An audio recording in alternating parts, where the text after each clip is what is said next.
Tales of Light and Life, the anthology collection of High Republic short stories, officially releases on September 5th, but it was available for purchase at San Diego Comic-Con as well. I picked it up, so here are my spoiler-free thoughts on the book. If you're a fan of the High Republic, there is a lot to like in here. Every author for this era wrote a story, and all 9 span all 3 phases of the publishing initiative. Technically, there will be 10 stories in total. The Barnes & Noble exclusive edition has a story from Alyssa Wong, who has joined the Phase 3 writing staff.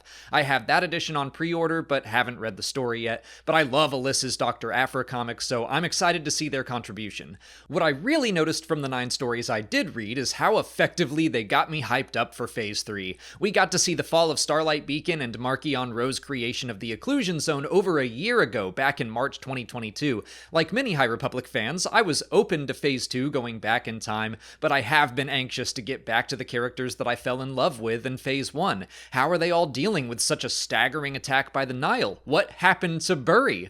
All 9 stories are placed in chronological order, and it works like this perfect bridge from Phase 2 into Phase 3. Zoraida Cordova has a heartbreaking story about Axel Greylark well before the events of Convergence. Tessa Gratton has an awesome and uniquely written tale about Martiro that answers more questions I had about how the Nile evolved from the Path of the Open Hand. George Mann's Shield of the Jedi tells us how Rupert became a Jedi Knight. Daniel Jose Older's story about Ram and Zine takes place during Phase 1 and came out of nowhere to make me cry. I remember thinking I'd read it right before going to bed. It's a Ram story. It's gonna be fun, right? And it is, but it also sucker punched me with feelings. The final 5 stories all take place after the fall of Starlight Beacon and start to tease what we're going to read beginning in November with Eye of Darkness, and so far so good. Like I said, it's simply a joy to finally see these characters once again. Claudia Gray catches us up with Affie Leox and of course Geode. Justina Ireland dives into Vernestra Rowe and how she's dealing with survivor's guilt. Her story was maybe the most unexpected to me in a good way.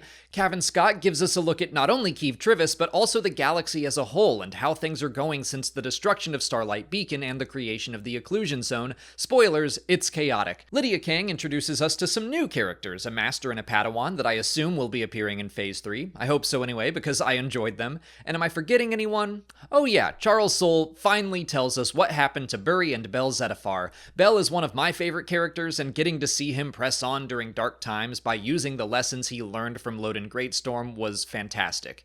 Every story made me feel something. I think they all teased what's to come in the final phase of the High Republic. I simply liked them all. I'm sure people will ask if it's a must-read to prepare for Phase 3, and I would say probably not, in the sense that I don't think you'll be confused if you skip it. But just like the rest of the High Republic, I expect you will feel rewarded if you put the time in. You don't have to read every book and comic and short story and listen to every audio drama, but the more you read, the more rewarding the entire experience will be. I can already see details from Tales of Light and Life that make me think, okay, that's probably going to be important later.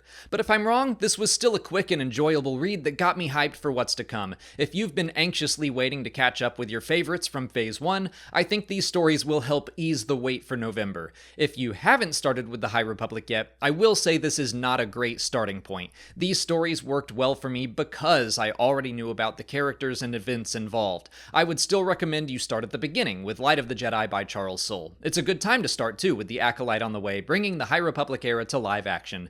But that's all I've got to say for today. Let me know what you thought of Tales of Light and Life if you picked it up at Comic-Con. If you haven't already, please like this video, subscribe to the channel, follow us on our socials, and consider checking out our Patreon page. As always, thanks for watching, and may the Force be with you.